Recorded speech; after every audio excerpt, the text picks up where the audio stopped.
Twilight draped itself across a barren landscape of twisted metal and crumbling concrete.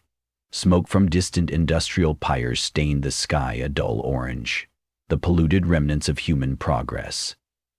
In the eastern quadrant of the city's ruins, known to the locals as the Embers, a network of narrow alleyways guided desperate travelers deeper into a labyrinth that had long been forgotten by any official authority. Electricity flickered sporadically from overhead cables, casting faint illuminations on graffitied walls, half-collapsed buildings, and the occasional scurrying of mutant vermin.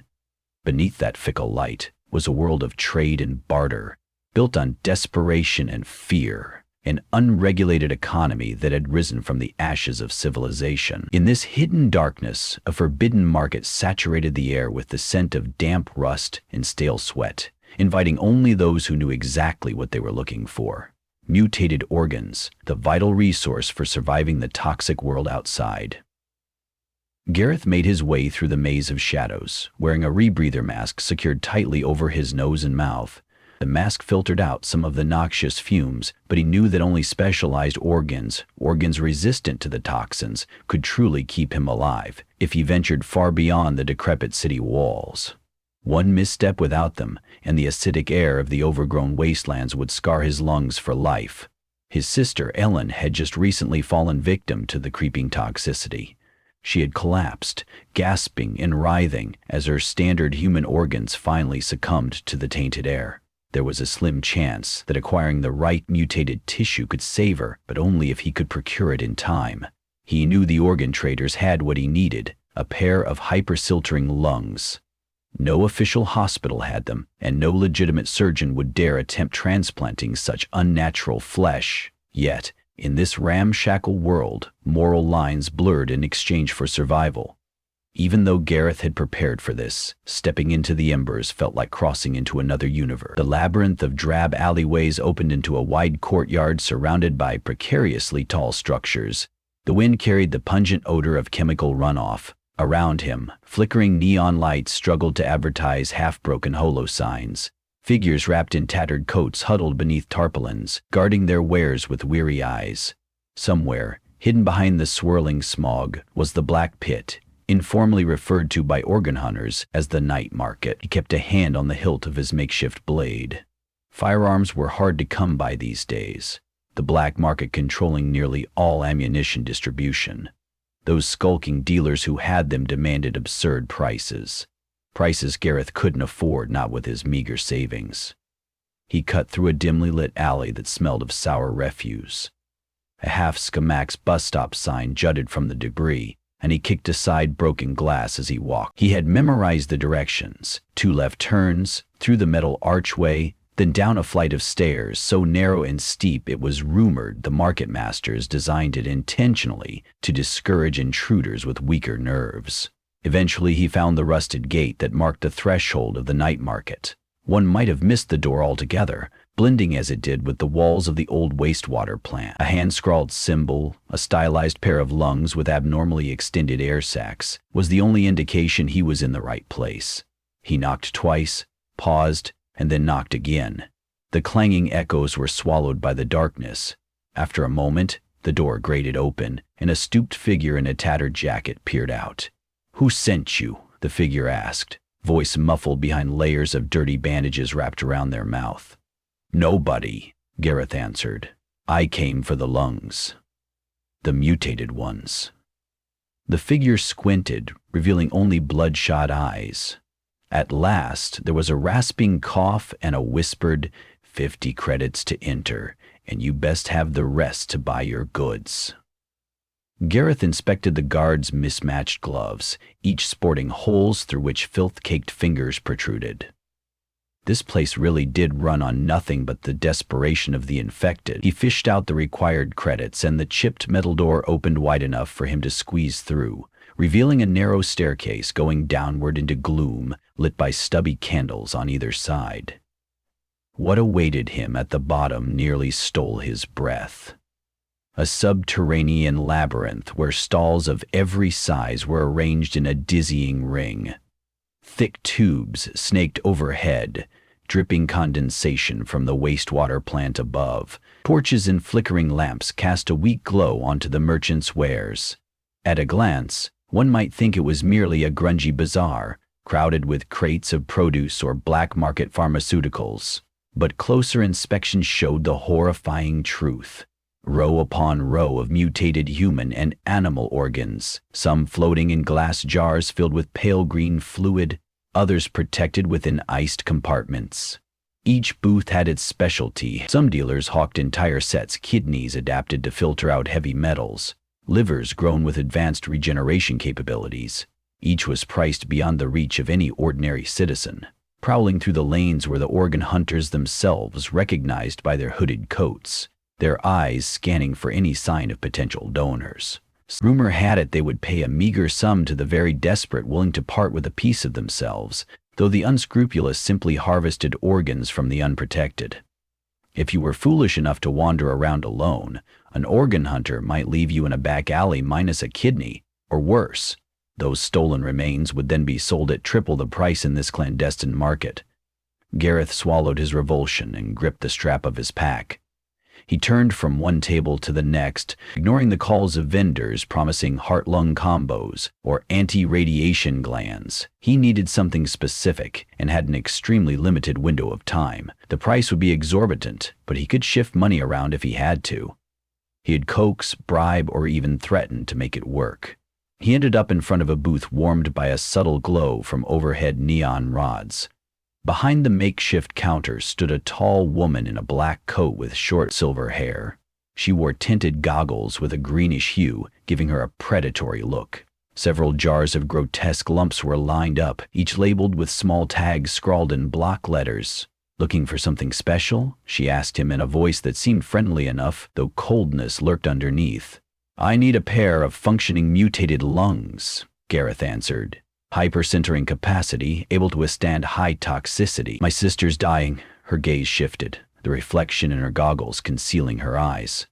"I have something that might interest you, but it won't be cheap." She motioned for him to follow her behind the stall, into a cramped alcove partially hidden by a curtain. Instead of the chaotic hustle of the main corridors, the space was lit by a single lamp. There, in a clear preservation capsule, floated an organ pair that seemed oddly mesmerizing, lungs shaped like an enemy's, with extended alveoli that quivered in the fluid. Veins ran thick and dark, pulsing with a faint luminescence, as if they were alive even outside a body. A swirling pattern of black filaments laced the tissue, rumored to be the mutation that allowed the organs to ingest and neutralize toxins. Gareth felt a tug of hope and repulsion all at once. "How much?" he asked. The broker smirked. 8,000 credit. That includes the isolation membrane, anti-rejection boosters, and a referral to a safe-house surgeon. But I'm telling you now, the operation is high risk. If your sister's too weak, even these won't bring her back. "Just give me a shot. I'll take the risk," she arched an eyebrow. "I need a deposit, half down, then we'll get them prepped." Gareth's heart sank. He'd barely scraped together half that amount just for the total cost. He had thought he might negotiate. "Let me see if there's a more affordable option." "You won't find anything cheaper that isn't rotted or faked," she retorted. "Time's ticking, friend. Decide quickly or move on." Their conversation was interrupted by a sudden commotion in the main hall of the night market. A man screamed, a raw, wet sound of pure terror, followed by a heavy crash. Vendors and customers alike scattered, revealing a pair of organ hunters grappling with someone on the ground. Blood slicked the concrete floor. One man wore an improvised breathing apparatus over an emaciated face. His black coat bulged suspiciously, presumably from stolen goods, and his eyes gleamed with savage intent. The other was pinned down, choking on his own blood. Without hesitation, the first man drew a small blade and slit the pinned man's throat, leaving him gurgling in a rapidly expanding crimson pool. Shocked cries burst from the surrounding crowd, but none intervened. This was the savage nature of the trades. The watchers only receded further into the darkness, afraid to become the next target. The broker exhaled sharply, grabbing Gareth's arm and pulling him behind her stall. Her tone was urgent. You better hurry. Tensions are high tonight. We don't want to be caught in a bloodbath. We can finalize your deal now, or I suggest you find another booth. The organ hunters are getting bolder and more desperate by the day. Weighing his options, Gareth quickly rifled through the contents of his pack. A few meager valuables that combined might equal half the deposit. Perhaps he could promise his future labor. He'd heard rumors some traders accepted infiltration jobs, smuggling contraband organs across walled districts or scavenging in toxin-saturated ruins. Please, let me talk to your boss, he said, voice quivering. I can work off the rest of the cost. You said it yourself, times are desperate. I'm able-bodied. I can scavenge out in the radiated zones if I have to. She studied him, lips pursed as she considered. It was clear she was also anxious to avoid any more violence. With a nod, she led Gareth deeper into the underground corridors. Past a labyrinth of flickering lamps and shuttered stalls, they reached a metal hatch guarded by two men whose eyes were pale from repeated exposure to chemical vapors. They grudgingly let them inside. This room was smaller and smelled of antiseptic. Piled in one corner were crates labeled with cryptic letters, probably black market shipments. Behind a steel desk sat a broad-shouldered man with a prosthetic arm. The servo motors in the joint hissed and clicked with each small movement. He had a lined face and hollowed cheeks that told of years of dealing in the business of death. The broker introduced Gareth. Without any pleasantries, he leaned forward, fingers tapping the metal surface. You claim you'll work off the remainder? The low rumble of his voice vibrated in the cramped space. Gareth nodded. Yes, but I need the lungs. My sister's got days, maybe hours. The man regarded him gravely. Times are tough, and we're not a charity. But you're offering to scavenge? I'll do anything. I know how to handle myself beyond the walls. I have a bit of experience exploring. I know spots the city guard never touches. A calculated silence followed. Then the broker chimed in. He could gather the specialized insects that formed the base for the alveolar growth mediums. They only live near the Hiveling Towers. Gareth felt a chill. The Hiveling Towers were rumored to be overrun with swarms of mutated wasp-like creatures whose stings were lethal. Scavenging there was considered near suicidal. But if that was the price he had to pay, I will do it, he said, voice cracking only slightly. The man behind the desk reached over to open a small safe. He extracted a battered digital contract pad that flickered to life. Your deposit and your signature, he told Gareth. You'll have to pay in full, or fulfill your debt with these specialized insects. If you fail, we take measures to reclaim our property according to the terms. And let me be clear, the property in question includes your sister's newly transplanted lungs. Gareth's stomach churned. They were effectively threatening to repossess the mutated organs, ripping them right back out if his payment wasn't made. It was unimaginable, but in this violent underworld it was hardly surprising. I understand. He thumbed the pad, transferring every credit he had. Then he scrawled his signature. Deal done, the man said. Collect your mutated lungs from the broker. The surgery is arranged in the next chamber. We have a medic, if you can call him that, who'll do the procedure. A pit formed in Gareth's stomach at the thought of this unauthorized operation, but he had no choice. He needed to trust that these criminals had reason enough not to let his sister die on the table. After all, they wanted him alive and indebted to them. He rushed back up the makeshift corridors of the night market to retrieve Ellen. She was holed up in a crumbling apartment half a mile from the embers, barely clinging to life. He found her lying on a thin mattress, stained by soot and sweat, her labored breathing rasping in the silent room like a final death rattle. Her eyes opened just enough to see him. She managed a feeble smile. I have them, Ellen, he whispered, kneeling beside her. Hang on, okay? We're going to fix this. She couldn't speak, only nodded weakly against the pillow. Gareth carefully lifted her into his arms. She weighed next to nothing now, her body starved of oxygen. He wrapped a ragged blanket around her and carried her into the night. Each step was agony. For every ragged breath she took, Gareth feared she might stop breathing altogether. At the night market's entrance, someone recognized Gareth from earlier and let him in without charging an entrance fee again. The same stooped guard stared wide-eyed at Ellen's condition. "Better hurry," he croaked. Gareth descended into the subterranean zone, steering past the ghoulish stalls and ignoring the stares of curiosity and contempt. Back at the broker's post, she led him behind the curtain, where the preservation capsule stood, holding the twisted lungs. Next to it, a white-haired individual with an eye patch and a leather apron waited with a weathered black medical bag. "I'm called Dr. Thane," he introduced himself tersely. "Lay her on that table." If one could even call it a table, it was more of a metal slab propped on crates. The unnatural hush of the alcove pressed in around them. Dr. Thane, with a cough, donned a pair of grimy surgical gloves and injected something into Ellen's arm. "Anesthetic," he muttered, more to himself than to Gareth. "I'll need you to step aside." It felt surreal.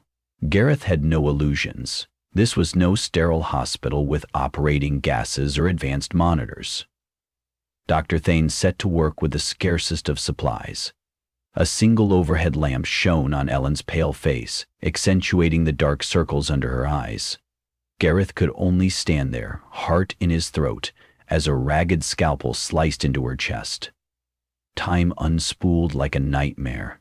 The hiss of fluid being suctioned, the reek of blood, and the occasional grunt from the doctor blurred Gareth's senses. He tried to keep his eyes off the gruesome details. The broker hovered at the edge of the alcove, her goggles reflecting the surgery like a ghoulish mirror. At one point, Gareth heard Thane utter a curse under his breath as he struggled with Ellen's failing vessels. Fear wrapped itself around Gareth's mind, threatening to smother him. Finally, Dr. Thane stepped back, sweat dripping from his brow. Covering Ellen's chest with a cotton dressing pad, he exhaled slowly. "The mutated lungs are in place, but the next few hours are critical. She's weak. Her body might reject them. If she can hang on, the anti-rejection boosters will help." Gareth took Ellen's hand, hardly able to believe she was still alive. Her breathing was ragged but somewhat steadier than before. The new lungs hissed faintly, as though tasting the polluted air for the first time. Dr. Thane guided Gareth's hand to a stethoscope. He pressed it to Ellen's chest.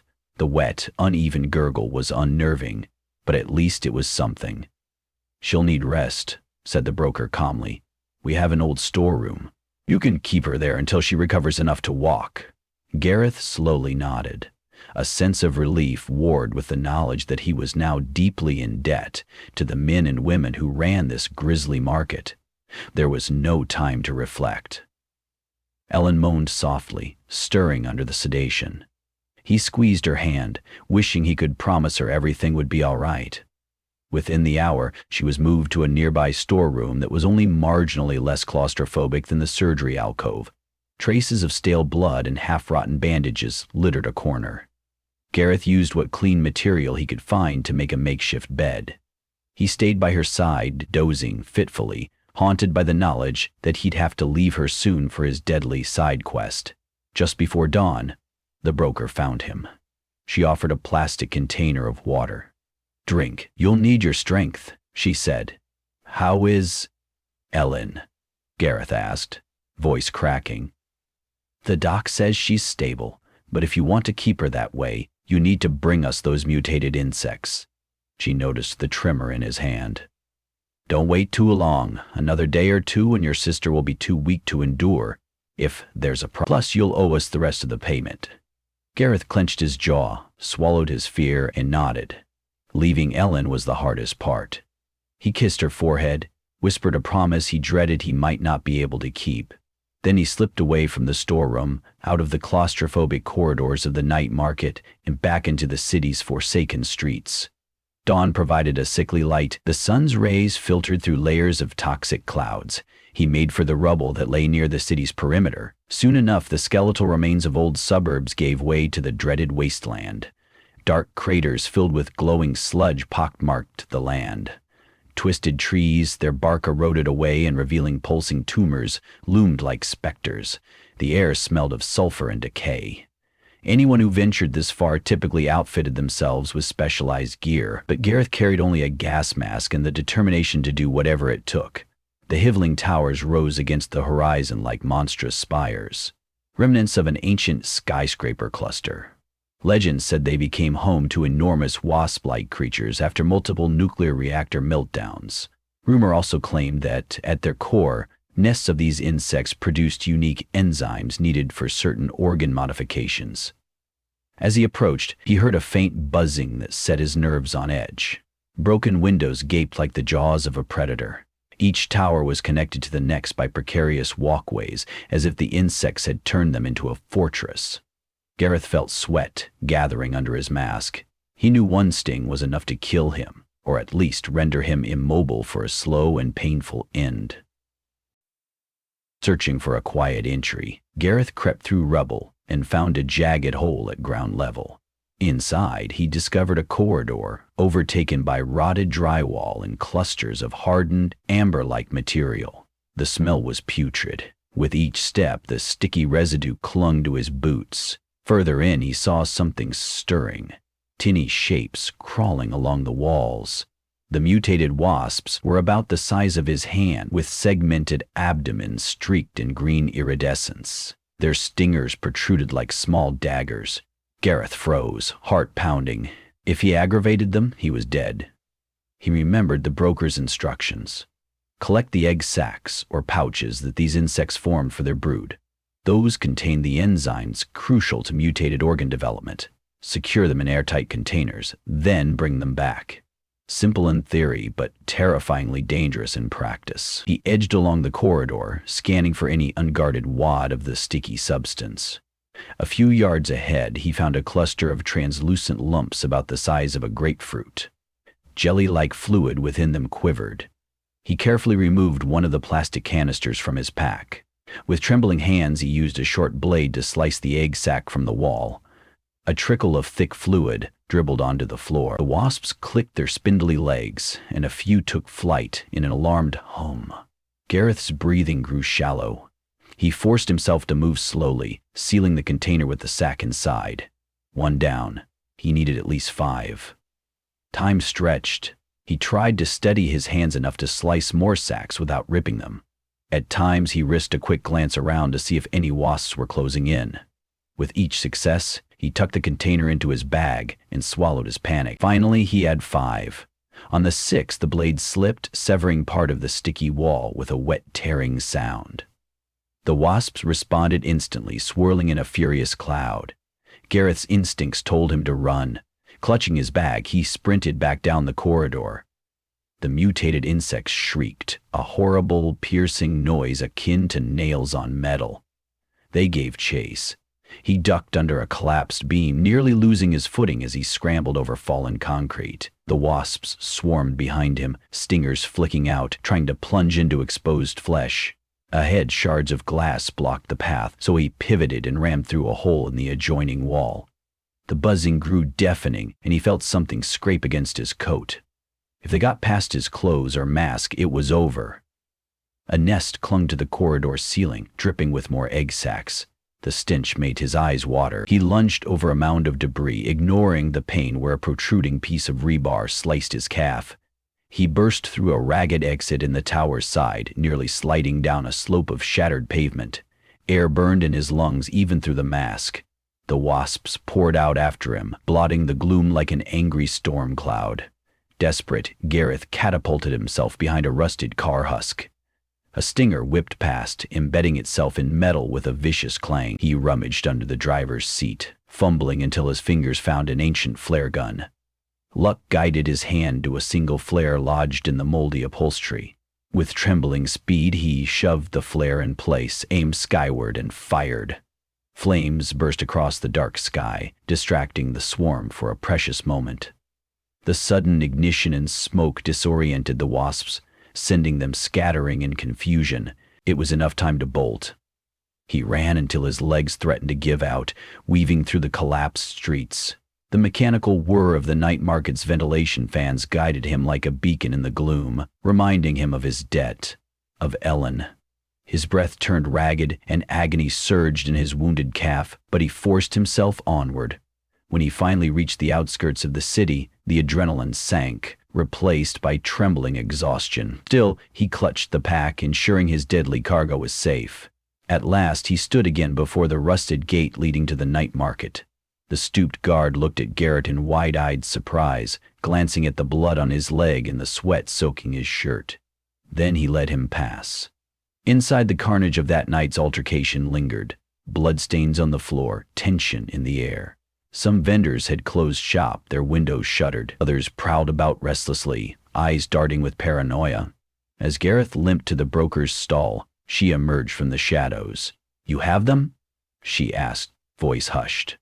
He pulled out the containers one by one, each filled with a quivering mass of translucent egg sacs. The broker let out a soft exhalation of satisfaction. "Remarkable. Not many come back alive from those towers. This should cover your debt." "What about Ellen?" Gareth rasped. "How is she?" She pointed silently toward the storeroom. Gareth rushed there, ignoring the throbbing pain in his leg. He found Dr. Thane sitting by Ellen's side, checking her vitals. Her breathing was shallow but steady, and color had returned to her cheeks.